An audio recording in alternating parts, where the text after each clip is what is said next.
અને અમને એ પણ જાણવા મળ્યું છે બિલકુલ કોઈના પ્રેમમાં પડી ગયો. કોણ છે એ કે જેના પ્રેમમાં આવી ગયો? જી બિલકુલ, મારો પ્રેમ આજથી 8 વર્ષથી છે અને મારો પ્રેમ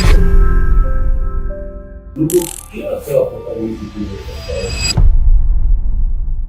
આપણે સમજી લો શરૂઆતમાં આમ જઈએ ને કલાકાર વારે જઈએ તો આપણે મીડિયા આવે સોશિયલ મીડિયા ઘણા લોકો એવું કે આ છો ને યાર હવે જો વિડીયો ને આ ને તેમ કલાકાર વારે એડવર્ટાઇઝ આ ને તેમ હકીકતમાં એવું હોતું નથી. મને તો ડાયરા ઉપર તો તમે 4 કલાકારો હોય, 5 હોય, 10 હોય. તમને તો બધા કલાકારો ઓળખતા હોય, તમે સામે શૂટમાં આવો તો કલાકારો એમ કહેતા હશે કે મને વધુ લેજો, થોડું આમ લેજો, કોઈને કાપજો.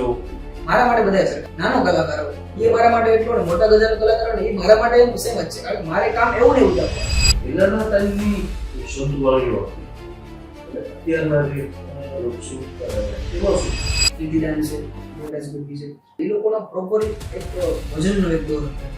એ પ્રોપર ડાયરાઓ થતા કે સંતવાણી હતા, પ્રોપર આખી રાત ભજન હતા. અત્યારના જે કલાકારો છે ને એ ટ્રેન્ડિંગના હિસાબે જ ચાલે છે. ડાયરા ચાલુ છે અને ડાયરાની અંદર ઘણી વાર એવું બને કે શ્રોતામાંથી ડાન્સ કરતું આવી રીતે લોકો આકર્ષતા હોય છે અને કોશિશ કરે છે આકર્ષવાની. એ ખરેખર એમાં મગ્ન હોય છે. સામે કલાકાર ગાતું હોય, સામે પ્રેક્ષકમાંથી કોઈ ઓડિયન્સમાંથી ગાતું હોય ને તો અમે એને તરત કેચઅપ કરી લેતા હોઈએ છીએ. આજના કલાકારોમાં પેશન્સ એટલું નથી હોતું. સમય એવું છે કે ઈ સમય ઈ પ્રમાણે યોગ્ય હતો. આજની પબ્લિક પ્રમાણે આ સમય પ્રોપર જ છે.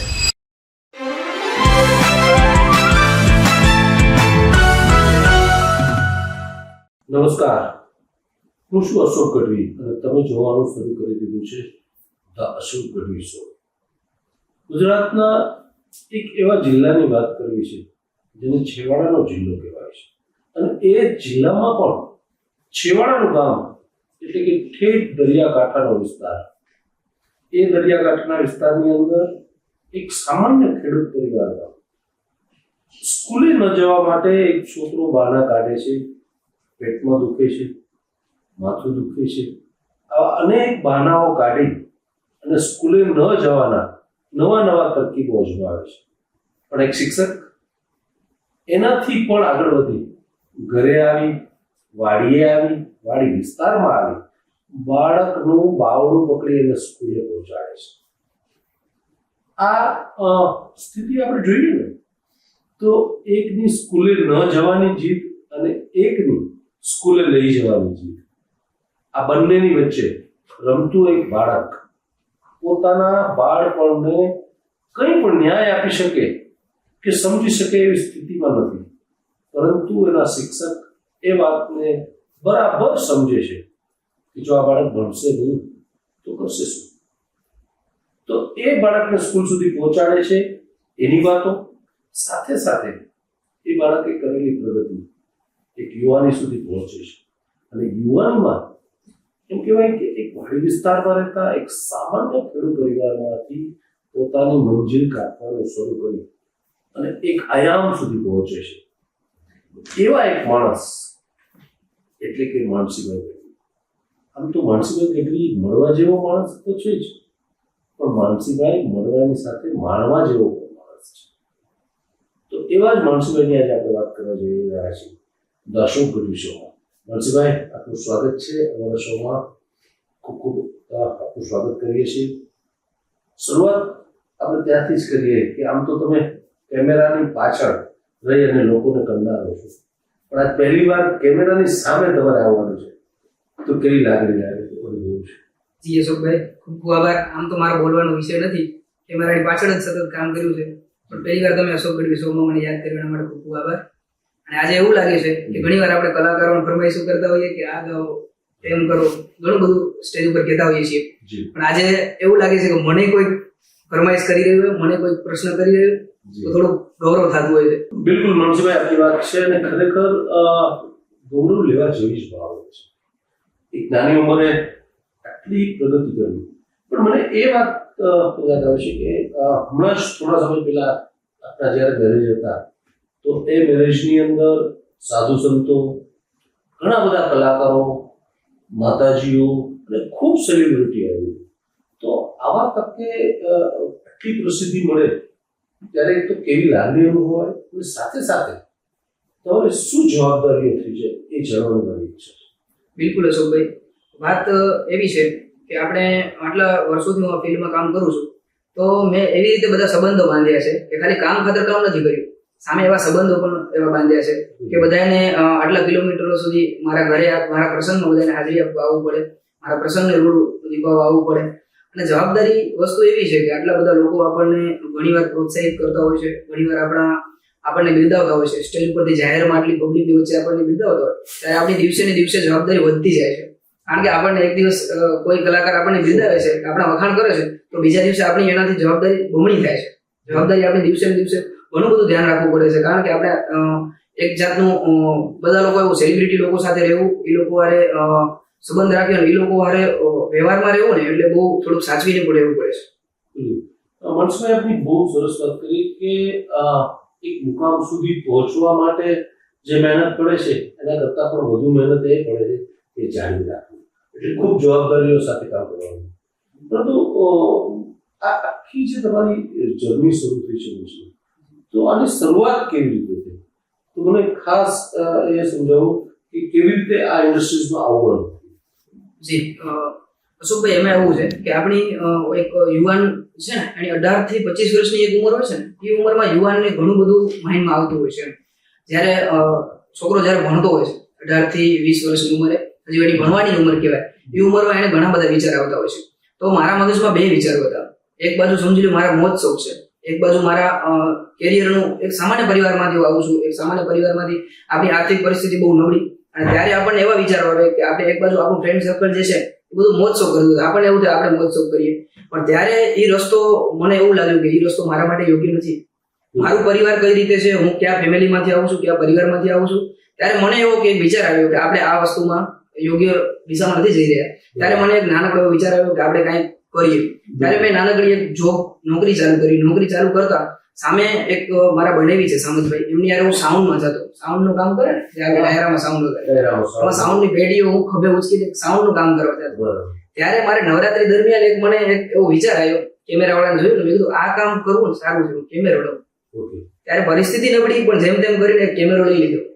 પછી ત્યારથી મને એક કલાકાર છે મારે યાદ કરવું પડે આ તકે એમને, વિશાલભાઈ ગઢવી, પછીના એક લોકગાયક છે, એમની યારે હું સતત 2 વર્ષ એમની યારે કામ કર્યું. પછી એ કેમેરામાં ખાલી હું ફોટોગ્રાફી કરતો. પછી મને એક એવું વ્યક્તિત્વ મળ્યું, એક એવા વ્યક્તિ મળ્યા, એ વ્યક્તિએ મારી આખી જિંદગીને છે ને આખી બદલી નાખી. મને આમાં બહુ મને આજની તારીખમાં બહુ સપોર્ટ મળ્યો છે. એનું હું નામ અત્યારે આપીશ, ઉમેશભાઈ બારોટ સાહેબ. એ હાલોલના છે અને વડોદરાથી મારા ખાસ અંગત હવે તો મિત્ર છે, મારા ભાઈ જેવા ભાઈબંધ છે. એમણે મને આ ફિલ્ડમાં બહુ બધો સપોર્ટ કર્યો, અને આ ફિલ્ડમાં એમણે સપોર્ટ કર્યો ને ત્યારથી મારી આ જર્ની સ્ટાર્ટ થઈ. 2019માં ચૈત્રી નવરાત્રાની સાતમના દિવસે અમે આ સ્ટુડિયોની શરૂઆત કરી, અને પહેલો પ્રોગ્રામ એ માતાના મઢમાં કરેલો. ત્યાર પછી ઘણા બધા કાર્યક્રમો કરેલા છે, અને બસ એવી રીતે મારી જર્ની થઈ ને ત્યાર પછી તો બહુ બધો સ્ટ્રગલ કર્યું છે. બહુ સરસ વાત કરી. પરંતુ મારે એમ આ વ્યવસાય તમે કર્યો તો એમાં કોઈ ખાસ વ્યક્તિની પણ એમાં જે તે વખતે કોઈ મદદ મળી? ઘણીવાર શું થાય છે, આપણે કોઈ વસ્તુ શરૂ કરતા હોય ત્યારે કોઈનો સહયોગ, કોઈનો સાથ અથવા તો દિશા સૂચન બી મળી જાય ને તો આપણે કામ આપવું. તો આપણે બી આ વ્યવસાયમાં અત્યારે કોઈનું દિશા સૂચન મળે? બિલકુલ, આ વ્યવસાયમાં મને બહુ બિલકુલ, પણ મારું છે ને એક પીઠબળ બહુ મજબૂત છે. મારા મોટાભાઈ માણેકભાઈ છે ને, એ મારું બહુ પીઠબળ બહુ મજબૂત છે. કારણ કે હું આટલો બધો આપણે ફરતા હોઈએ પણ પીઠબળ મજબૂત હોય ને તો આપણે બિંદાસ રીતે આપણે બિલકુલ આમ હટીને કામ કરતા હોઈએ છીએ. કારણ કે એ મારું પીઠબળ બહુ મજબૂત છે. માણેકભાઈ એટલે મારે સમજી લો મારું સર્વસ્વ છે. માણેકભાઈ છે એટલે મારા માટે બધું જ છે એવું છે. અને આ ફિલ્ડમાં મને જો સૌથી વધારે સપોર્ટ મળ્યો ને તો અરવિંદભાઈ છે, સત્યમ સ્ટુડિયો કરીને, બહુ સારો સ્ટુડિયો ચલાવે છે, અને એ મારા ફિલ્ડમાં સમજી લો મારા કર્મગુરુ છે. ફિલ્ડમાં શરૂઆતથી લઈને એ આજની તારીખમાં મારી હારે જ છે, અને એમનો બહુ જ મને સપોર્ટ રહ્યો છે. આ વ્યવસાયની અંદર જનરલી રાતે જાગો અને દિવસે સુવો એવી સ્થિતિ થતી હોય છે, ટ્રાવેલિંગ ખૂબ રહેતું હોય છે. તો આમ તો સ્ટ્રેસ આપે એવી જ આ બધી વસ્તુ છે, કારણ કે સુવા માટે રાત છે, એની જગ્યાએ તમારે રાત્રે ઉજાગરા હોય અને દિવસ દરમિયાન અથવા તો કામ. તો એવી કોઈ ઘટનાઓ બનતી હોય કે ઘણીવાર સતત કાર્યક્રમોના કારણે કઈ આરામનો એકી શક્યતા ન રહી હોય, એવી કોઈ વાત હોય? જી અશોકભાઈ, બિલકુલ. ઘણીવાર શું થાય કે સીઝન એવી હોય તો કન્ટિન્યુ કાર્યક્રમ હોય, અને અત્યારે માતાજીની દયાથી આપણે બધા વિસ્તારમાં કાર્યક્રમ કરવા આખા ગુજરાતમાં જતા હોઈએ, પુણે. એક દિવસ કાર્યક્રમ હોય જુનાગઢ, બીજા દિવસે કચ્છમાં, ત્રીજા દિવસે અમદાવાદ. તો બહુ બધું ટ્રાવેલિંગ પણ થઈ જતું હોય છે, આરામ ના મળે, પછી પાછું એટલું બધું ફોલોઅપ લેવું, એટલું બધું કામ પણ પાછું એટલું બધું અપડેટ રહેવું મારે, એટલે થોડુંક અઘરું થતું હોય છે. એકવાર મારે એવું થયું કે મઢડા શતાબ્દી મહોત્સવ હતો, મઢડામાં સ્વામી મહારાજ 3 દિવસીય મહોત્સવ, 3 દિવસનો કાર્યક્રમ. કાર્યક્રમ કેવો કે 24 કલાક ચાલુ. દિવસે સમજી લો સભા હોય, કે દિવસે ગરબા ચાલુ હોય તો આ બાજુ સભા ચાલુ હોય, રાતે આખી રાત સંતવાણી આવે, 30 થી 35 કલાકાર હોય. એટલે ત્યારે બહુ બધો મને એક અનુભવ એવો થયેલો કે આરામ મળે નહીં, આખી રાત જાગવાનું, આખો દિવસ કામ કરવાનું. એટલે સુવાનું પણ નહીં, સમજી લો ગાડીમાં હોય તો અડધી કલાક 2 કલાક ખાલી આરામ મળે તો મળે, એટલી વાર પાછું સમજી લો સતત કામમાં ને કામમાં. એટલે એવા ઘણા અનુભવ થયા છે, ત્યારે આપણે સ્ટ્રગલ ઘણું બધું કર્યું છે. એક તો આ પ્રકારનો સ્ટ્રેસ હોય કે જેમાં આરામ ન મળતો હોય શરીરને, અને એ સમય પાછા લાઈવ કરતા હોય. એ લાઈવ કરતી વખતે કયા પ્રકારનું ટેન્શન રહે અથવા કયા પ્રકારની જવાબદારીઓ રહે, અને શું ઘટનાઓ બનતી હોય છે?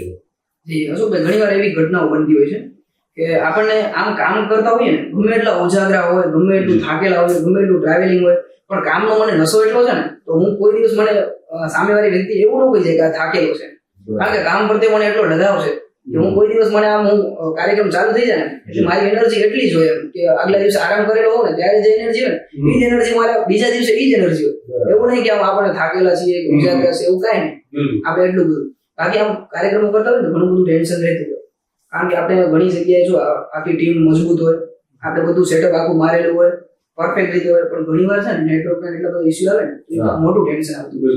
કારણ કે એવા છેવાડાના ગામડાઓમાં ઘણી વાર કામ કરવા જવાનું થાય ને કે કાર્યક્રમો બહુ મોટા હોય, નેટવર્કના ઇસ્યુ આવે, પબ્લિક વધી છે, કાર્યક્રમમાં સમજી લો 20 થી 25,000 પબ્લિક થઈ જાય એટલે નેટવર્કનો ઇસ્યુ આવે, નેટવર્કના પ્રોબ્લેમ આવે, એના બહુ બધા ટેન્શન રહેતા હોય તો માતાજી દયાથી બધું સાચવતા હોઈએ, બાકી ટેન્શન તો રહેતું હોય છે. અચ્છા, એ જ્યારે નેટવર્કના આવા ઇસ્યુ હતા ત્યારે આપણે તો કામ બરાબર જ કરીએ છીએ, પણ એક ઉપરથી જે ટેકનિકલ એરર છે એના કારણે આપણું કામ હોય તો આપણી ઇમેજ ખરાબ થવાનો ડર રહેતો હોય. જી જી, બિલકુલ. કારણ કે એક વસ્તુ છે કે અત્યારે આપણે જે લોગો ઉપર કામ કરીએ છીએ, એમવી સ્ટુડિયો લોગો ઉપર, તો અત્યારે બધાને એમ થાય એમવી સ્ટુડિયો એટલે પ્રોપરલી એમ. ઘણી વાર શું થાય કે આટલું બધું મોટું આયોજન હોય, સારું હોય, પણ એક નેટવર્કના લીધે છે ને આપણી ક્વોલિટી ડાઉન થતી હોય છે. ત્યારે એવું થાય કે એમવી સ્ટુડિયોમાં આટલું ડાઉન, પણ હકીકતે છે ને એ અમારી ક્વોલિટી ડાઉન નથી હોતી, એ ટેકનિકલ એક પ્રોબ્લેમ છે. એ ટેકનિકલ પ્રોબ્લેમના લીધે આવું થતું હોય છે. અચ્છા, આવડા મોટા કથાઓ ડાયરાઓ કરતાઓ અને આવી ટેકનિકલ એરર રહી છે જેના કારણે કંઈ વોઇસ હોઈ જાય, કંઈ લાઈવ અટકી જાય, તો એની અસર જે કથાકારો હોય, કલાકારો હોય કે પછી આયોજકો એના ઉપર પડતી હોય, તો એ તમારી સાથેનો પછી એનો કેવો સંવાદ રહે કે આ ટેકનિકલ શું હતું? કારણ કે તમે સમજી શકો છો કે આ ટેકનિકલ પ્રોબ્લેમ છે, સામેવાળા માટે એ વિષય નથી. પણ આમાં એવું છે અશોકભાઈ, એ લોકોનો વિષય નથી, પણ એ લોકોને આપણે જો સમજાવવાની આપણી થિયરી એવી હોય ને તો આજે હરેક માણસ સમજી શકે છે. જો આપણી થિયરી એવી હોય ને, હવે હું અત્યારે મને એવું કે આ બંધ થઈ ગયું, હું જેવા જવાબ આપું કામ થયું તેમ થયું, તો એ વ્યક્તિ સમજે. પણ આપણે આપણે પોઝિટિવ રીતે સમજાવીએ ને કે ભાઈ આ રીતે આ ઇસ્યુ થયું, આના લીધે આવું થયું, તો એ હરેક વ્યક્તિ સમજી શકે છે જો આપણને સમજાવતા આવડતું હોય તો. પણ મારે એ જણાવવું આ આખા કેરિયરની તમારી જે શરૂઆત થઈ એની અંદર હું નથી માનતો કે સંઘર્ષ સફળતાઓ મળતી હોય છે, તો એવી કઈ ઘટનાઓ બની છે કે તમારા માટે સંઘર્ષનો એ ટાઈમ ખૂબ જ કસોટીનું હતું, એની વાત કરો. ઘણી વાર છે ને સંઘર્ષ એટલું બધું કરવું પડે ને, સ્ટ્રગલ કરવું પડે આ વસ્તુમાં. અમે રાત્રે આખી રાત અમારે કાર્યક્રમ ચાલે, આખી રાત કાર્યક્રમ કરવું, સવારે આવી અને પાછું ટ્રાવેલિંગ એટલું હોય એટલે સવારે કાર્યક્રમ પતે, બપોર સુધી અમે ઓફિસે પહોંચીએ, બીજા દિવસે રાત્રે કાર્યક્રમમાં જવાનું. તો એ દિવસ દરમિયાન એક મગજમાં એટલું જ ભાઈ ભલે ઉજાગરો છે છતાંય પણ એ કામ ફોલો આપણને અપડેટ રહેવું એટલે રહેવું જ. એને એડિટિંગ કરવું, પાછું એને સમજી લો આપણે અપલોડ મારવું, એની રીલ્સ ક્રિએટ કરવી, એ કરવું એટલે કરવું છે. એટલે ઘણી બધી મહેનત કરવી પડે છે, કારણ કે આખી રાત આપણે ઉજાગરા કરીએ, એટલું ટ્રાવેલિંગ કરવું, ગાડીમાં આરામ થાય ન થાય, ને પાછું ઓફિસે કામ કરીને ને વળી રાત્રે કાર્યક્રમમાં જવાનું. માણસને એ જો આટલો સંઘર્ષ કરતા હોય, આપણે આપણી એમ કહેવાય કે નિંદરને વહેંચીએ છીએ અને ઉજાગરા વેચાતા રહીએ છીએ, આવું સંઘર્ષ કરતા હોય ત્યારે કોઈ એવો ખરાબ અનુભવ કોઈનો કે એવું થયો જે આપણે યાદ રહી જાય કે શું કરવું આપણે? હા, એકવાર એવું થયું કે ખરાબ અનુભવમાં મારે કાર્યક્રમ જેતપુર ભેડા કેવડિયા જેતપુર એટલે રાજકોટની બાજુમાં મારે કાર્યક્રમ આખી રાત મારો કાર્યક્રમ. બીજા દિવસે સવારે મોર્નિંગમાં મારે કાર્યક્રમ 10 વાગે વલસરા ધામ રાવરપીર દાદા એટલે માંડવી પાસે આવે છે કચ્છમાં, અને ત્યાંથી કિલોમીટર 450 થી 500 થઈ જાય. અને આખી રાત કાર્યક્રમ ચાલ્યો. સવારે સમજી લો 5:30 કાર્યક્રમ પૂરો થયો. તો મને એમ કે હાલો જલ્દી મેં ટીમ વાળાને કીધું છોકરાઓને જલ્દી સમેટી લો, આપણે પહોંચવાનું છે, કીધું 5-6 કલાકનો રસ્તો છે, આપણે મોડા તો પડશું જ. એટલે જલ્દી કરતા હતા. એમાં હું ગાડીએ ગયો ને, તો ગાડીમાં એક મારો એક મિત્ર હાલેલો, ગાડી હલાવીને એમ. તો એ મિત્ર ગાડીમાં સુતેલો, સુઈ ગયો. એ મિત્ર રાત્રે ગેમ રમતો, ગાડીમાં ગેમ રમતા એને બેટરી ચાલુ રાખી દીધી ગાડી. અને સવારે મારે જલ્દી પહોંચવાનું, અને સવારે ગાડી ચાલી નહોતા, બેટરી આખી રાત ચાર્જિંગમાં મૂકી અને ગેમ રમતા સુઈ ગયો. એટલે ગાડી આખી રાત ખાલી સ્વિચ ચાલુ રહી ગયું, એટલે બેટરી પતી ગઈ. સવારે એવો ખરાબ અનુભવ. પછી તો મેં કીધું હવે કરવું કેમ, પછી માન કરીને એ બધું કર્યું, સમેટી. પણ એવા ઘણા ખરાબ અનુભવ થતા પછી. તો એ માણસ એમ કહે છે કે જે જીવનની અંદર પ્લસ હોય છે, માઇનસ હોય છે, અને જેમ માઇનસ હોય છે એમાં પ્લસ હોય છે. તો એવા સારા પણ કોઈ અનુભવ થયા છે? જી, સારા અનુભવ છે ને, આપણા ફિલ્ડમાં ક્યારેક એવો અનુભવ થાય ને, તો આપણને કામ કરવાનું હજી બમણું શું છે. આપણને કામ પ્રત્યે લગાવ તો હોય જ. કામ એ મારું કામ નથી, મારો તો શોખ છે, હું તો શોખથી કરું છું. પણ એકવાર એવું, મારે આહિર સમાજમાં એક કાર્યક્રમ, એ આખો કાર્યક્રમ હતો રાજભાઈ ગોપાલ સાધુનો મારે કાર્યક્રમ હતો. એ કાર્યક્રમ બહુ સક્સેસ મારું જ આયોજન. આખું કાર્યક્રમ પતી ગયું. બીજા દિવસે એ ભાઈનો મને ફોન આવ્યો કે ભાઈ આવો આપણે મળીએ, ચા પાણી કરી. અમે મળ્યું. ભાઈ કે તમારું પેમેન્ટ કેટલું થશે? તો મેં કીધું પેમેન્ટ મારું જેટલું હું રનિંગ લેતો હોઉં એટલું મેં કીધું આટલું થશે. તો એ ભાઈ મારી આગળ પૈસા મૂકી દીધા. એ કે ભાઈ એમને એટલી મજા આવી ગઈ છે ને કાર્યક્રમમાં, કે તમારી ક્વોલિટી જોઈ, તમારું કામ જોઈને એ ભાઈ એટલા ખુશ થઈ ગયા મારા પ્રત્યે કે ભાઈ તમારું કામ જોઈને અમને એટલો આનંદ આવ્યો છે ને, તમને તમે આમાંથી લઈ લો પૈસા. મારી આગળ આમ મૂકી દીધા ઘણા બધા પૈસા, ટકો ભરી દીધો. મેં કીધું ના ભાઈ, હું આમ ન લઈ શકું, મારા આટલા પૈસા થાય. પછી ભાઈ મારા પૈસા થતા હતા ને, મને માતાજીના સમ દઈ, મને મુગલમાં સમ દઈ, એ ભાઈએ મને એક્સ્ટ્રા પૈસા મને ખીચામાં નાખી. ત્યારે મને એવું થાય કે આપણને એવું થાય કે હજી આવા માણસો પણ જે આપણા કામની કદર કરે ને, ત્યારે આપણે કામ કરવાનું સમજી લો વધારે પ્રોત્સાહિત થઈએ. સાચી વાત છે, બિલકુલ મનસુખભાઈ, કે જ્યારે તમે કોઈ કામ કરો છો અને એનું કામનું જ્યારે કોઈ કદર કરે છે ત્યારે આત્મસંતોષ થતો હોય છે. તો સાચી વાત છે મનસુખભાઈ. પણ હું એવું કહું છું, આખા ઓલાની મને પહેલો જે કાર્યક્રમ મળ્યો છે, પેલો કાર્યક્રમ કઈ રીતે મળ્યો, સાથે એમાં શું મહેનતાણું મળ્યું, અને એ મહેનતાણાનું કેવી રીતે ઉપયોગમાં લીધું, એ જરૂર છે. જી બિલકુલ અશોકભાઈ. આજથી છે ને 6 થી 7 વર્ષ પહેલા ત્યારે મેં શરૂઆત કરી માતાના મળતી. એ કાર્યક્રમ તો એમ જ ઉમેશભાઈ બારોટ મને ત્યાં લઈ ગયા હતા, અને એ રીતે મેં કાર્યક્રમ કર્યો. અને પહેલો કાર્યક્રમ જો મને કોઈ પાર્ટી હોય ને, એટલે કહેવાય કે ભાઈ આપણને પાર્ટી તારીખ લખાવી. પહેલો કાર્યક્રમ માટે સમંડા મૈયા મેં ધામ રાણુબા સોઢા કરીને છે, એમણે પહેલો કાર્યક્રમ ત્યાં ગરબાનો કાર્યક્રમ હતો. અને એ પહેલા કાર્યક્રમમાં એમણે મને તારીખ લખાવી. એ પહેલો કાર્યક્રમ મને બિલકુલ યાદ છે. અને રાણુભાઈએ સવારે કાર્યક્રમ પત્યો ને, ત્યારે મને જે પુરસ્કાર આપ્યો ને, એ પહેલા કાર્યક્રમનો પુરસ્કાર મેં અમારી ગૌશાળા છે, મેં ગૌશાળામાં આપી દીધી. જે બી મહેનતાણું આવ્યું તે આપણે ગૌશાળામાં. જી, ગૌશાળા. તમે આ કાર્યક્રમો ચાલુ કર્યા, સ્ટુડિયો ચાલુ કર્યો, તો અભ્યાસક્રમમાં મન નહોતું લાગતું કે શું હતું? જી અશોકભાઈ, અભ્યાસક્રમમાં મને શરૂઆતમાં છે ને પ્રાથમિક શિક્ષણમાં મને બહુ મન નહોતું એમ. જી. પ્રાથમિક શિક્ષણ વખતે હું બાના કરતો એમ ઘરે, એમ કે આજે પેટમાં બનાવ્યું કે આજે પેટમાં દુખે છે, આજે માથું દુખે છે, આજે પગ દુખે છે, એવું કરીને હું ના હતો. પણ અમારે એક શિક્ષક હતા ત્યારે, કોટડિયા છે, પણ અમારા વિપુલ છે બધા. એ મારા ઘરેથી મને સ્કૂટીમાં, પોતાની સ્કૂટીથી આવ્યો, મને ઘરેથી ઢોસડીને લઈ જતા. ત્યારે આજે મને બિલકુલ યાદ છે કે હું પપ્પા જયારે ખેતી કરે ને, ખેતીમાં કામ કરતા, ત્યારે હું વાડીમાં પપ્પા બે બાજુ છું. ખબર પડે સાહેબ હું ભાગી જાઉં વાડીમાં, પણ સાહેબે મારી પાસે બહુ મહેનત કરેલી છે કે મને ઢસડી સ્કૂલે લઈ ગયા છે. પણ હું બહુ તોફાની હતો સ્કૂલમાં. અચ્છા, એટલે બાળપણ તોફાની હતા, શાંત નહોતા. આમ તો ઘણી બધી સક્સેસ સ્ટોરીઓ અમે સાંભળતા હોય છે. એનું બાળપણ મસ્તીખોર અથવા તોફાની હોય છે આપણા કિસ્સામાં. તો આપણે આ રૂટીનમાં એમ કહીએ કે ભીડભાડ, લોકોથી કોલાહલ, કારણ કે ડાયરાઓ, કથાઓ, હજારો લાખો માણસો એમાં રહેવું પસંદ આવે કે પછી આપણે કોઈ શાંત એકલવાયું જીવન અથવા મનની શાંતિ માટે રહેવું પસંદ આવે?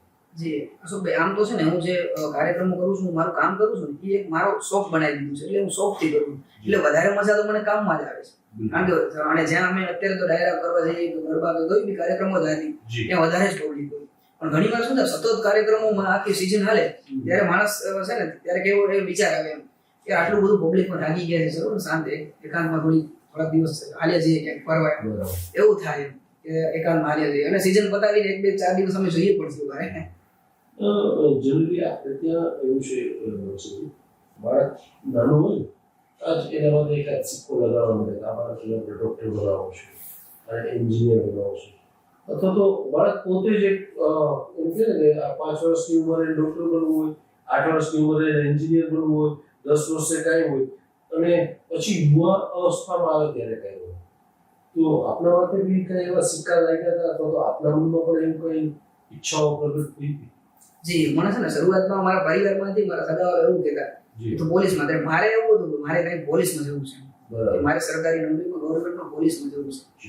પણ નોકરી પ્રત્યે છે ને હું ત્યારે મારી સ્ટ્રગલથી પહેલા સ્ટુડિયોમાં એનાથી પહેલા મેં નોકરી કરેલી છે અદાણી પાવર. ત્યારે નોકરી પ્રત્યે છે ને મને એટલું આમ મગજમાંથી નીકળી ગયું કે નોકરી તો કરવી જ નથી, પરિસ્થિતિ એવી એટલે નોકરી કરવી પડી. બરાબર. પછી ત્યારથી સમજી લો એવું કે ભાઈ મારે નોકરી તો કરવી જ નથી. એટલે ત્યાર પછી મેં આ ફિલ્ડમાં આવ્યો અને આમાં ઘણી બધી મહેનત કરી અને શરૂઆતમાં ઘણી બધી ટિપ્પણીઓ પણ થાય. આપણે જતા હોઈએ ને કે કલાકાર વારે હું ફોટોગ્રાફી કરવા જતો શું કે આ લોકો પાછળ હેરાન થાવ છો, એમ આ લોકો પાછળ હેરાન થાવ છો, આમ છે તેમ છે, તો ઘણી બધી વાતો આવે. પણ એ વાતમાં હું કોઈ દિવસ ધ્યાન આપ્યું જ નહીં. વન એન્ડ ઓનલી એક જ આપણા ફોકસ ઉપર મારે કંઈક કરવું છે આ ફિલ્ડમાં તો કરવું જ છે. મોનસીભાઈ, તમે તમારા નામ ઉપરથી જ એમવી સ્ટુડિયો એવું નામ રાખ્યું, તો આપણે રહેવાનું ભાડિયા અને સ્ટુડિયો મિંદડા, તો એનું શું કારણ? એનું કારણ એવું કે મારે ભાડિયા ગામ છે ને, મારે રહેવાનું વાડી વિસ્તાર. જી, વાડી વિસ્તારમાં રહેવાનું. ભાડિયા ગામ એવું છે કે એ વાડી વિસ્તાર વધારે છે અને બિદડા ગામ પંચરંગી વસ્તી છે. બિદડા ગામમાં છે ને આજુબાજુના 5 થી 7 ગામ લાગે છે. અને શરૂઆતમાં મારે એવું હતું કે હું ફોટોગ્રાફીનું કોઈ સ્ટુડિયો કરીશ, ફોટા પાડીશ. આજે હવે તો હું કઈ ફોટોગ્રાફી નથી કરતો અને ફોટા નથી પાડતો, લાઈવ મને કોઈ કામ સારું છે એ જ કામ કરું છું. પણ શરૂઆતમાં એવું હતું કે ભાઈ આપણે બિદડા કરીએ, એટલે ત્યાંથી એક સ્ટુડિયોની પાછળ એક લોગો જેવો મેં કહ્યું કે એમવી સ્ટુડિયો એટલે બિદડા. એમવી સ્ટુડિયો એટલે બિદડા. પણ મારે એ પૂછવાનું હતું કે તમે જ્યારે શરૂઆત કરી ત્યારે કદાચ કોરોના કાળ હતો, તો કોરોનામાં તો અમે બી કોઈની પાસે ધંધો વ્યવસાય નહોતો, તો તમારે કેવો સંઘર્ષ જોવો પડ્યો અને તમે એના એ સંઘર્ષથી બચવા શું તકલીફ પડી? આમાં અશોકભાઈ એવું થયું કે શરૂઆતમાં સમજી લો મારી શરૂઆત થઈ ને તો હજી થોડા ઘણા કાર્યક્રમ હજી તો આમ મેં પગ પસાર કર્યો ત્યાં આવી ગયો કોરોના. એટલે લોકડાઉનમાં 2 વર્ષ મારે એમાં ગયા. પણ લોકડાઉનમાં હું કઈ વિચારતો કે કંઈક કરવું તો છે જ, લોકડાઉન આપણે તો કંઈક કરવું પડશે ને. તો મેં એવું વિચાર્યું કે ઘર બેઠા લોકોને સમજી લો એક ફેસબુક પેજ બનાવી મારું એમવી સ્ટુડિયો બિદડા. કલાકારો બધા હારે મારા કોન્ટેક્ટ, બધા કલાકારો હારે મારા સારા કોન્ટેક્ટ થઈ ગયા હતા. પછી મેં બધા કલાકારો હારે ડેલી કોરોનામાં સાંજે 1 કલાકનું લાઈવ રાખું મારા ડેલી મારા પેજમાં. ફેસબુકમાં ડેલી અલગ અલગ કલાકારો, ગુજરાતના બધા જ નામાંકિત કલાકારો આપણે એક દિવસ બધાને 1 કલાકનો આપણે એપિસોડ જે રીતે આવે એ રીતે આપણે લાઈવ કરાવતા. એ કરાવતા પછી એથી આગળ વળી એક વિચાર આવ્યો, આ તો હજી હવે ફેસબુક વાળું જૂનું થયું, હવે કંઈક નવું કર્યું. પછી એવું વિચાર હું છે ને વર્ચ્યુઅલ ડાયરા કરતો, જેને ડાયરા કહેવાય ને કે સમજી લો ગુજરાતના સારા સારા કલાકારોને એક પ્રાઇવેટ ડાયરા, ખાલી મારી ટીમ હોય અને સાજિંદાઓ હોય, સાઉન્ડ હોય, એટલું જ ખાલી એ રેકોર્ડ કરી અને એ યુટ્યુબમાં અપલોડ કરતો. એ રીતે લોકડાઉનમાં બહુ સ્ટ્રગલ કર્યું છે. લોકડાઉન હતો છતાં બધા ઘરે બેઠા હતા, તો આપણે નહીં બેસવાનું, આપણે કામમાં ધ્યાન દેવાનું. સાચી વાત છે કે ઘણીવાર સમય છે એ ખરાબ હોય, એ સમયને તમારે સદુપયોગ કઈ રીતે કરવો, તમારા ધંધા તરફ કઈ રીતે વાળો, તમે સરસ રીતે એનો ઉપયોગ કર્યો અને એને વાળ્યો. પણ આ આખો સમય આપણે શરૂઆત કરીએ ત્યારે બહુ સહેલું હોતું નથી. ઘણા બધા લોકો આ વ્યવસાય સાથે જોડાયેલા છે, આપણા કોમ્પિટિટરો પણ છે આ વ્યવસાયમાં, ઘણા બધા છે. તો કોમ્પિટિટરો તમારા વિશે શું વિચારે છે અથવા તો એ શું કરે છે એને તમે કઈ રીતે જુઓ છો? એમાં એવું છે કોમ્પિટિશનનો એટલો બધો આ જમાનો છે અત્યારે, ફાસ્ટ ખબર છે ભાઈ કોમ્પિટિશન અત્યારે છે આ જમાનામાં. પણ હું મારા કામ પ્રત્યે એટલો વ્યસ્ત છું ને, હું પોતાની પ્રગતિ પાછળ એટલા વ્યસ્ત રહું કે બીજાની નબળાઈ જોવાનો તમને સમય જ ન મળે. કારણ કે હું મારી પ્રગતિ પાછળ મારે શું કરવાનું છે ને એની પાછળ જ હું એટલો વ્યસ્ત છું ને, તો એ પાછળ મારા કોમ્પિટિશનો શું કરે છે ને એ મને ખબર જ નથી. બહુ સરસ વાત કરી કે આપણે પોતાનામાં છે એટલા રહીએ કે બીજાની નબળાઈ જોવાનો આપણી પાસે સમય 100%ની વાત છે. આટલો લોકો લોકપ્રિયતા જોતા હોય કે ભાઈ મનસીભાઈ આપણું યુટ્યુબ ચેનલ ચલાવે છે, આપણું ફેસબુક પેજ ચલાવે છે, આટલા બધા ફોલોઅર્સ છે, તો એનાથી પ્રેરાતા હોય ઘણા બધા લોકો. અને પ્રેરાય અને આ વિષયમાં અથવા તો આ ઉદ્યોગમાં આ લાઈનમાં એ લોકો આવવા માંગતા હોય અને આવે પણ છે. પણ ઘણા બધા લોકો થોડા સમય પછી થાકી જાય છે. તો એને કઈ બાબતોનું ધ્યાન રાખવું જોઈએ લાંબા સમય સુધી ટકી રહેવા માટે અને આગળ પોતાની પ્રસિદ્ધિ સાથે સફળતા મેળવવા માટે શું કરવું જોઈએ? સફળતા મેળવવા માટે છે ને આજના યુવાનો શું કરે છે કે ડાયરેક્ટ સીધી એ લોકોને પ્રગતિ જોઈએ છે. આપણને સીધી પ્રગતિ માટે સ્ટ્રગલ જરૂરી છે. અને તમે કામ કરો ને તો કામને એટલો લગાવ સાથે કામ કરો કે તમને કામમાં જેટલા વ્યસ્ત રહો ને તો પોતે ઓટોમેટિક તમારી પ્રગતિ આવે. બાકી તમે ડાયરેક્ટ તમને એવું છે પ્રગતિ આજના યુવાનોને એવું જ છે કે ડાયરેક્ટ કંઈક મેળવી જ લેવું છે. એના પાછળ તમે મહેનત કરશો ને તો એક દિવસ 100% તમારી મંજિલ મળશે જ. હું માનસું એ કહેતો હતો સાથે તમે અનેક કાર્યક્રમો કર્યા હશે તો ક્યાં મોટા સ્ટેજના કાર્યક્રમો અને કેવા કાર્યક્રમો કર્યા હું વિસ્તારથી સમજાવો કે દર્શકોને ખ્યાલ કરે. કાર્યક્રમો તો ગુજરાતના લગભગ ઘણા બધા જ એરિયામાં મેં કાર્યક્રમો કરેલા છે. પણ મારા માટે સૌથી મહત્વનો અને મારી સમજી લો કે લાઈફ માટે મને યાદગાર જો કાર્યક્રમ હોય તો એ મેં મડલા શતાબ્દી મહોત્સવ કરેલો. 3 દિવસીય મહોત્સવ બહુ મોટામાં મોટો કાર્યક્રમ અને સમજી લો લાખો લોકો ત્યાં ડેલી આવતા. તો 3 દિવસીય મહોત્સવ મારા માટે બહુ જ યાદગાર રહેશે.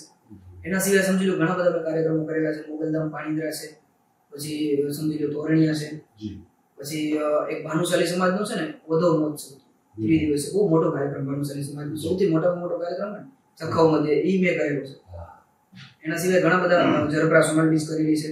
પછી અત્યારે તાજેતરમાં સમજી આ વર્ષમાં જ મેં એક અદાણી ગૌતમભાઈ અદાણી યજમાન પદે અને અમારા રક્ષિતભાઈ શાહ સાહેબ એમનું એક મોટી સપ્તાહનું આયોજન એ પણ આખું મેં લાઈવ કરેલું છે. મનસુખભાઈ જનરલી કોઈ વસ્તુ તમારા ગામમાં ન મળતી હોય તો તમે માંડવીથી માંડવી ન મળે તો ભુજથી જે ભુજમાં ન મળે રાજકોટમાં મળી જાય, રાજકોટમાં ન મળે અમદાવાદ એમ અપર લેવલના સિટીઓમાં મળતી હોય તો એ જ ટેકનોલોજી અને વિષયોમાં આવતું હોય છે. મેં સાંભળ્યું છે કે મુંબઈ વાળા પણ તમને બોલાવે છે? જી બિલકુલ. આમાં એવું છે કે સમજી લો ત્યાં પણ સ્ટુડિયો વાળા છે, બધું છે, એ લોકોને કામ મળી જાય છે. પણ મારું કામ છે ને થોડુંક મેં એ રીતે મહેનત કરીને થોડુંક કામ બધાથી થોડુંક જુદું પાડ્યું છે. કારણ કે જુદું એટલે અત્યારની પબ્લિકને છે ને થોડુંક ઝડપી જોઈએ છે, ક્વોલિટી સાથે ઝડપી અને સમજી લો એ અત્યારે શોર્ટ જોઈએ છે. શોર્ટમાં એટલે શોર્ટ વિડીયો અત્યારે બહુ પબ્લિકને જોઈએ છે. અને મેં છે ને એવું એક આગવી એવું કર્યું છે શરૂઆતથી. સમજી લો પેલા યુટ્યુબ અપલોડ તો કરતા જ, ત્યાર પછી મેં શોર્ટનું એવું કે લાઈવ ડાયરા છે, ગરબા છે, એને મેં શોર્ટ વિડીયો ઓલા કરેલા પાર્ટીનું આખું સમજી લો એવું હાઇલાઇટ થઈ જાય ને આખો કાર્યક્રમ સમજી લો ગુજરાતમાં મૂજતું થઈ જાય. તો એ રીતે મને કે ભાઈ તમે આવો ને તો તમારો કાર્યક્રમ સક્સેસ છે. એ રીતે મેં મુંબઈમાં કરેલા છે, વલસાડ આ બાજુ ઘણા સમજી લો આમ પછી છેવાડામાં મેં કાર્યક્રમો કરેલા છે. એટલે મારે એ જ કહેવાનું હતું કે આપણે કહેવાય કે ભાઈ આખા ગુજરાતમાં કોઈ વસ્તુ ન મળતી હોય તો આપણે મુંબઈથી મંગાવીએ. આ મુંબઈ વાળા એ કચ્છથી મંગાવે છે એવું થયું. એ દિવસે મેં ઘણા બધા કાર્યક્રમો મુંબઈમાં કરેલા છે. જી. તો આપણે યુટ્યુબના માધ્યમથી વાત કરી કે હું એ પ્રકારનું તમે એડિટિંગ નહીં કરી દઉં છું. તો યુટ્યુબમાંથી આપણે કેટલા એવોર્ડ મળ્યા છે? યુટ્યુબ તરફથી છે ને મારી યુટ્યુબમાં 2 ચેનલ છે. એક એમવી સ્ટુડિયો બિદડા અને એક એમવી સ્ટુડિયો. મારી એમવી સ્ટુડિયો બિદડા ચેનલમાં 7 લાખથી પણ વધારે સબસ્ક્રાઇબર છે. બીજી ચેનલમાં 2 લાખ પ્લસ છે. એટલે મારી યુટ્યુબ તરફથી અત્યાર સુધી મારે 2 એવોર્ડ મળેલા છે. સિલ્વર પ્લે બટન 2 મળેલા છે. બંનેમાં સિલ્વર. અચ્છા, તો યુટ્યુબ સિવાય બીજા સન્માનો તમને કઈ મળ્યા? યુટ્યુબ સિવાય ઘણા બધા મને સન્માનો આમ તો જો કે આટલા મોટા કાર્યક્રમો કરતા હોઈએ એટલે બધી જગ્યાએ સન્માન તો થતું હોય. પણ અત્યારે આજથી 2 વર્ષ પહેલા એક દ્વારકામાં કલા વારસો કરીને એક મસ્ત સુંદર મજાનો કાર્યક્રમ ગુજરાતના તમે સમજી લો 250 થી 300 કલાકારો ત્યાં સન્માન હતા. એમાં મારું સન્માન હતું. ત્યાં કચ્છમાંથી લગભગ એકમાત્ર એમવી સ્ટુડિયો મારું સન્માન હતું. કચ્છ માટે પણ સર્વ લોકો માટે ગૌરવની બાબત કહેવાય કે આખા જિલ્લામાંથી જ્યારે આપણે એક જ નામ હોય આવું બધું બનતું હોય ત્યારે તમે લોકોને કેવી રીતે જજ કરો છો અને ઘણા બધા સંજોગોમાં લોકો તમને કેવી રીતે જજ કરતા હોય છે? જી, ઘણી વાર એવું થાય કે અત્યારે છે ને સોશિયલ મીડિયાનો જમાનો છે. એટલે સોશિયલ મીડિયામાં અત્યારે મારા વિડીયોઝ આવે એટલે ઘણી વાર શું થાય કલાકારો મારા અત્યારે સમજી લો કે બોલતા હોય, મને બિરદાવતા હોય, મારા વખાણ કરતા હોય એમવી સ્ટુડિયો એની બધી શોર્ટ વિડીયો કે રીલ્સ પડતી હોય ને તો બધાને એવું થાય કે આ એમવી કેવું યાર સારું. એના પાછળની મહેનત જે કરી છે ને એ મને જ યાદ છે.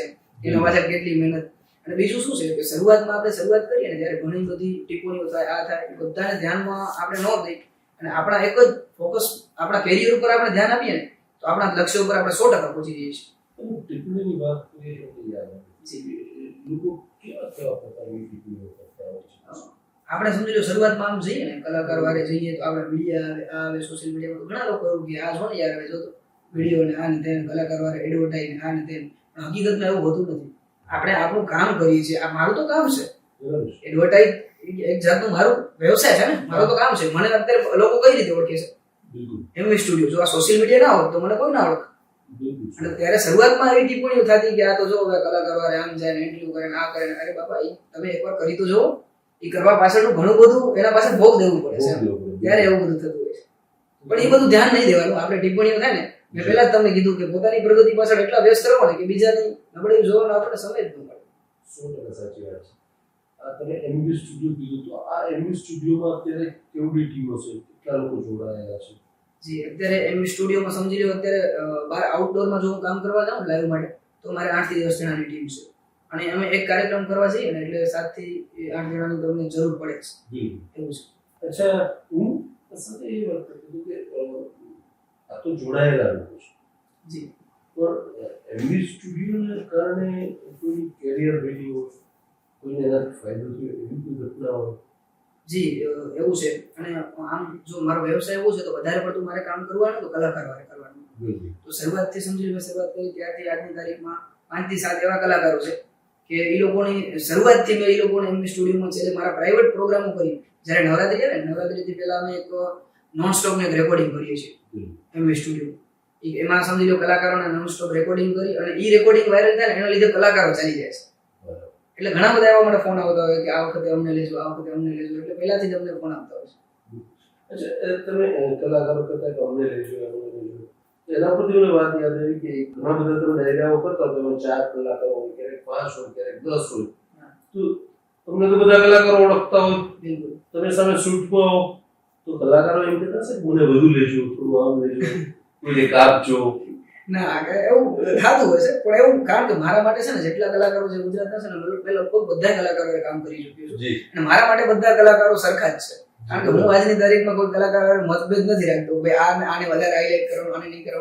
મારા માટે બધા સરખા. મારા ગામનો કલાકાર હોય કે ભાઈ નાનો કલાકાર હોય એ મારા માટે એટલો ને મોટા ગજાનો કલાકાર હોય ને એ મારા માટે એમ સેમ જ છે. કારણ કે મારે કામ એવું ને એવું જ આપવાનું. પણ એવું કે તો ખરા ને કે જરા મને મંજીભાઈ અમને જરા હાઇલાઇટ કરજો. એવું થતું હોય છે. અને કલાકારોને આમ તો હાઇલાઇટ પણ કર્યા છે એમના કેરિયરમાં કે ને કે એમવી સ્ટુડિયોનો હાથ છે.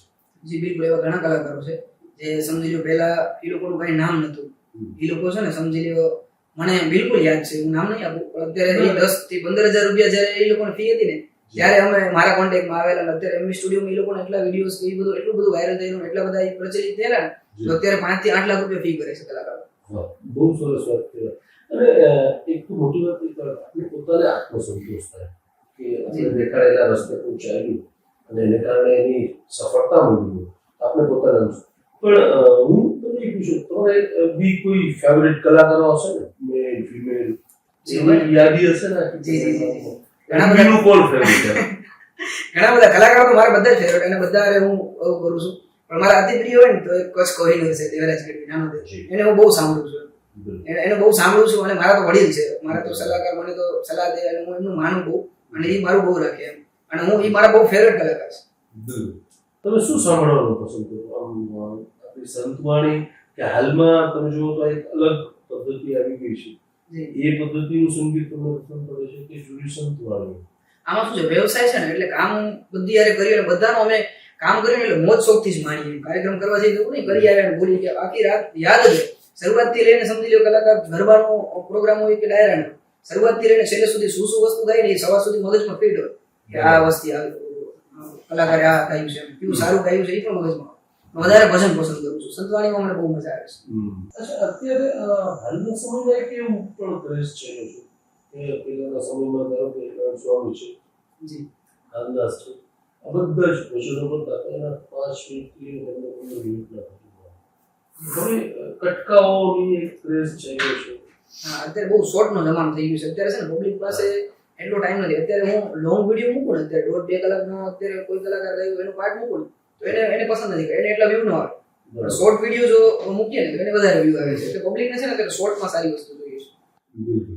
તો જેમ તમે આ રીતે કલાકારોને સપોર્ટ કરતા હો અને આગળ વધવા પ્રેરણા મળતી હોય તો તમને પણ એવા ઘણા બધા લોકો છે જે ઘણા બધા મુખ્ય મળેલા છે. તો એવા કોઈ લોકોને તમે યાદ કરવા માંગતા હો કે આ તબક્કામાં અમારી સાથે આ હમસફર હતા, સાથીદાર હતા, અથવા તો મેં આપણે કરેલી હેલ્પ યાદ. જી બિલકુલ.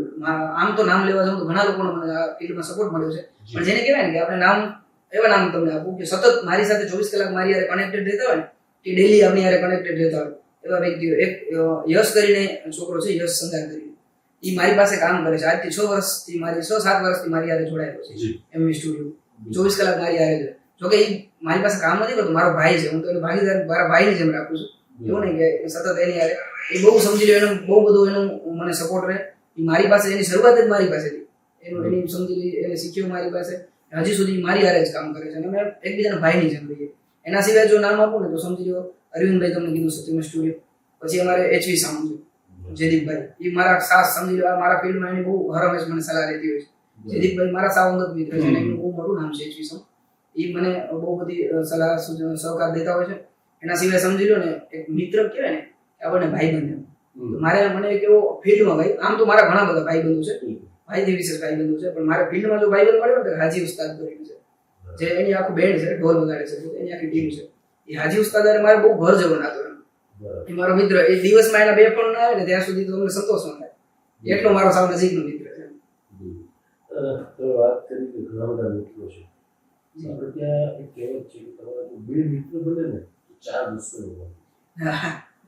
તો ક્યાંય કોઈ એવા સંજોગો કે એવું થયું છે કે બધા બસ આ ફિલ્ડ છોડી દેવું છે એવી કોઈ ઘટના બનતી હોય બધા અવલગ કરવું થાય એવું ઘણી વાર. પણ શું થાય કે એવો આવા અનુભવો થાય ને, પણ આપણને મારે તો કામ કરતા જેવું લગાવ હોય એટલે આપણે આમાં વ્યસ્ત રહી જાય એટલે પોતે ઓટોમેટિક ઓલું શાંત થઈ જાય. એમ ઘણી વાર એવા અનુભવ થાય આપણને કે ભાઈ ઓલાને આમ કે આલાને આમ ઘણી વાતો આવે, પણ આપણે એમાં ધ્યાન જ નહીં દેવાનું. આપણે બસ એક જ આપણા કામમાં ધ્યાન દેવાનું એટલે પોતે શાંત થઈ જાય. એવું સમજુ છે કે પહેલાના સમયમાં નારાયણ બાપુ મેઘાતા, પછી રામદાસ, લક્ષ્મણબારો લઈને ઘણા બધા. પછી એક બીજો દોર આવ્યો દેવરાજ, ઘણા બધા. અને હવે એક ત્રીજો દોર આવી ગયો છે, આદિત્ય ગઢવી હોય, રાજ ગઢવી હોય. તો આમ જોઈએ તો 3 આખી જનરેશન છે. એ 3 જનરેશનની અંદર તમે શું ફરક જોવો છો?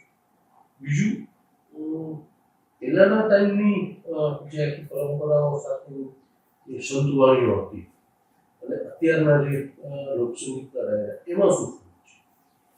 એમાં એવું છે કે પહેલાના જે ડાયરા હતા ને, નામ બાપુને તો મેં કેસેટમાં આપણે સાંભળેલા છે, તો કોઈ વાર સાંભળેલા નથી. પણ અત્યારના એનાથી પછીની જે પેઢી છે કે એના પછી કીર્તિદાન છે, પછી સમજી લો દેવરાજ ગઢવી છે, એ લોકોની જે છે ને, એ લોકોનો પ્રોપર એક ભજનનો એક દોર હતો કે પ્રોપર ડાયરાઓ થતા કે સંતવાણી થતી, એમાં પ્રોપર આખી રાત ભજન થતા. અને અત્યારના જે જમાનામાં છે ને, અત્યારે કલાકારોનું એવું નથી, કારણ કે પબ્લિકને અત્યારે એવું નવું જોઈએ છે. પબ્લિકને અત્યારે ટ્રેન્ડિંગમાં જે ચાલતું હોય ને એવું જ જોઈએ છે. એટલે કલાકારો, અત્યારના જે કલાકારો છે ને, એ ટ્રેન્ડિંગના હિસાબે જ ચાલે છે. અને જો કલાકારો ટ્રેન્ડિંગમાં ચાલતા ગીતો ગાશે કે ટ્રેન્ડિંગમાં ચાલતા ભજનો એવું કરશે ને, તો જ અત્યારે કલાકારો ચાલે છે. સાચી વાત છે કે એટલે કલાકારો શ્રોતાઓની નાળ પકડી અને ચાલે છે, એવું કહી શકાય. બિલકુલ તમારી વાત સાચી છે. તો તમને એ અત્યારના ગીતો ગમે કે કોઈ ભજનો ગમે કે કઈ ફેવરિટ તમારું? મને છે ને વધારે પડતો હું બધા ફિલ્મ મને ભજનો બહુ ગમે. હું છે ને સંતવાણી ભજન હોય ને, એમાં ભજનોમાં વધારે હું આમ બી ગાડીમાંથી આપણે કાર્યક્રમ પતાવીને આપણે પાછા રસ્તામાં જતા હોઈએ ત્યારે હું ભજનો જ વગાડું છું ગાડીમાં. બરાબર. સંતવાણી સાંભળું છું. બિલકુલ બિલકુલ. તો એનો મતલબ તો એવો થયો કે તમે સંતવાણી સાંભળો છો તો એ તો બધા જૂના પેઢીના કલાકારો. જી જી જી. કામ અત્યારે નવી પેઢીના કલાકારો. જી જી. તો એ આખું બેલેન્સ એક કરવા જેવું થઈ જાય ને, કારણ કે એમની લય, એમની ધીરજ અને એ બધું આજના કલાકારોમાં એટલી એમ કહેવાય કે પેશન્સ એટલું નથી હોતું, કારણ કે સામે પબ્લિકમાં જ પેશન્સ હોય. તો એને તમે આમ તાલમેલથી ગોઠવવું હોય તો તમને કયું યોગ્ય લાગે કે ભાઈ તે ટાઈમ યોગ્ય હતો, આ ટાઈમ યોગ્ય છે? સમય એવું છે કે ઈ સમય ઈ પ્રમાણે યોગ્ય હતો. આજની પબ્લિક પ્રમાણે આ સમય પ્રોપર જ છે. કારણ કે આપણને અત્યારે ખબર છે કે ભાઈ કઈ રીતે, એક વસ્તુ તમને એવું કહું કે આખી રાત કાર્યક્રમ ચાલે ને, કલાકારો સમજી લ્યો જૂના કલાકારો હોય કે ભાઈ સિનિયર કલાકારો હોય અને અત્યારના નવા કલાકારો હોય કાર્યક્રમમાં. તો સિનિયર કલાકારો આખો રાઉન્ડ લે ને અત્યારે નવા કલાકારો રાઉન્ડ લે ને, તો અમારું માઇન્ડ કેવું હોય કે આપણો પણ ધંધો છે એટલે આપણે થોડુંક તો એ પ્રમાણે આપણે કામ કરતા હોઈએ. તો આજના કલાકારો જે સમજી લ્યો કાર્યક્રમમાં જે નવા ગીતો ગાય છે એ ગીતો અમે જલ્દીથી પ્રેઝન્ટ કરતા હોઈએ છીએ. એનું કારણ છે કે પબ્લિક જ એક્સેપ્ટ કરે છે. આપણને તો આમ પબ્લિકને પણ આપણે ધ્યાનમાં રાખીને જ આપણે ધંધો કરવાનો છે, આપણે ફિલ્ડમાં છીએ એટલે. અત્યારની પબ્લિક ઈ જ પસંદ કરે છે કે અત્યારના ટ્રેનિંગ ગીતો ચાલે છે. જૂના ભજનો બિલકુલ આપણને સાંભળવા ગમે, બધાને ગમે, પણ અત્યારે એને પબ્લિક અત્યારે એને વ્યૂ બહુ ઓછા. એટલે આપણને શું છે કે નવા કલાકારો છે ને એને વ્યૂ અત્યારે સારા આવે અને એ લોકો નવી નવી વસ્તુઓ કરે. અમે પણ ફરમાઈશો કરતા હોઈએ છીએ ઘણી વાર કલાકારોને.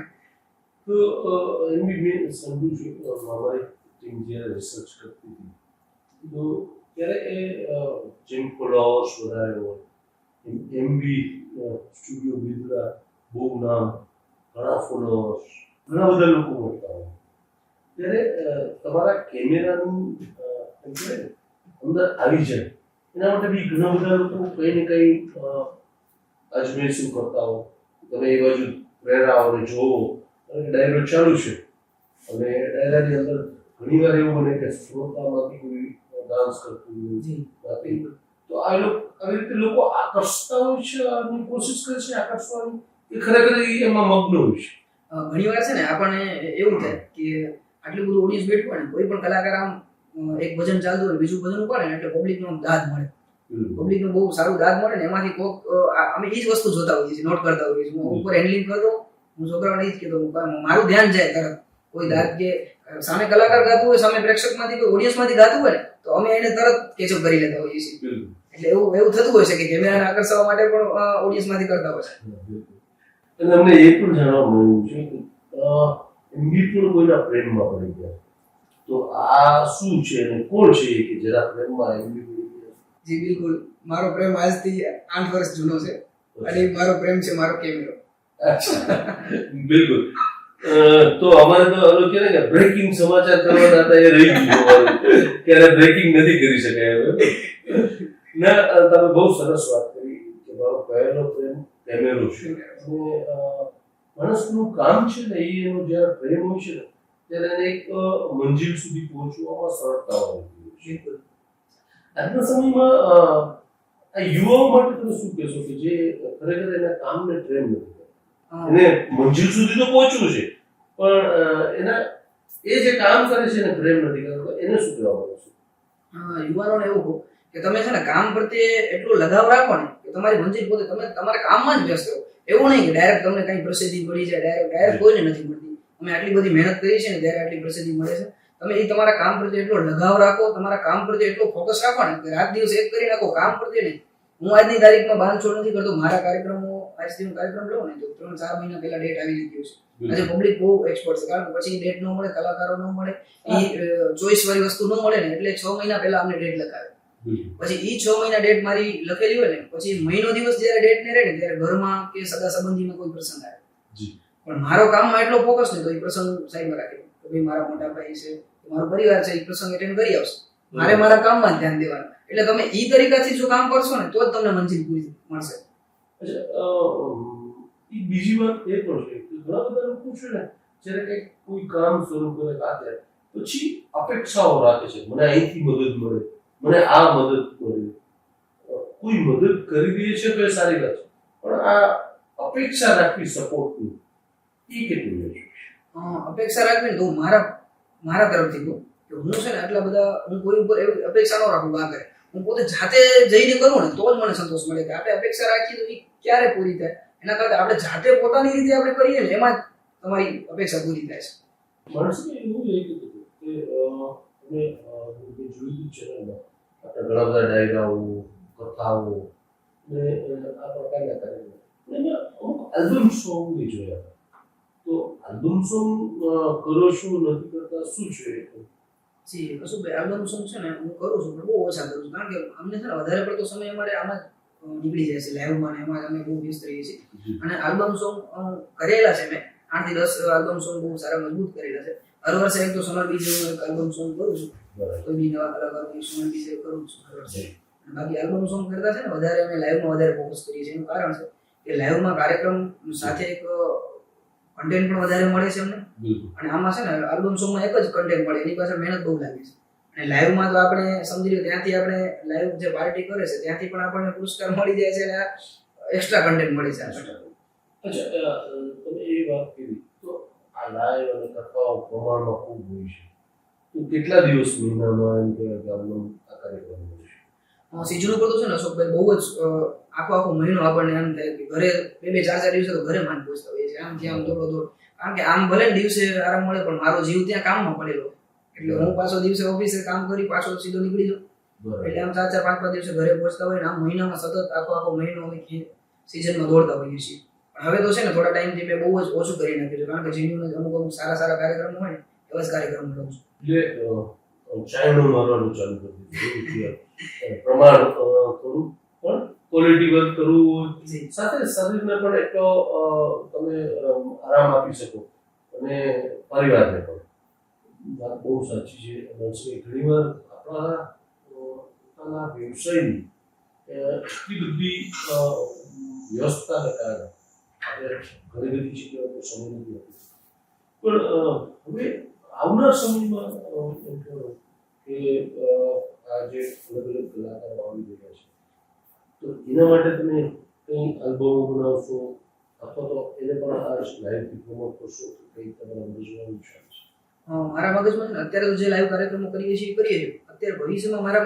મગજમાં એક વિચાર ચાલે છે કે હવે થોડા ટાઈમ પછી છે ને મારે એક એમવી સ્ટુડિયોના લોગો પર એક કોન્સર્ટ પ્રેઝન્ટ કરવા છે મારે એમવી સ્ટુડિયોના લોગો પર આપણે એક એ રીતનો એક વિચાર છે મારા મગજમાં અચ્છા કે એમવી સ્ટુડિયો હવે આવનાર સમયમાં કોન્સર્ટ કરશે અલગ અલગ કલાકારોને લઈને ખૂબ સરસ વાત કરી કે ભાઈ હાલમાં ઘણા બધા કલાકારો આપણે જોઈએ તો ફોરેનમાં ખૂબ પ્રકારના શો થાય છે ગુજરાતમાં પણ થાય છે અને આવનાર સમયની અંદર જેમ આપણે કોરોના આવતા સ્થિતિઓ બદલી અને આ સ્થિતિઓમાં ઘણા બધાને એ ટાઈમમાં નુકસાન થયું અને ઘણા બધાને એમાંથી નવા વિચારો આવ્યા જેમાંથી આપણે બી એક સરસ મજાનો વિચાર કે લાઈવ કરીએ અને લોકો સુધી પહોંચીએ આજે એ લાઈવ કરી અને લોકો સુધી પહોંચવાનો આપણો વિચાર છે એક નાના છોડમાંથી વૃક્ષ થઈ ગયું એટલે આ સમયે કેવું પરિવર્તન આવે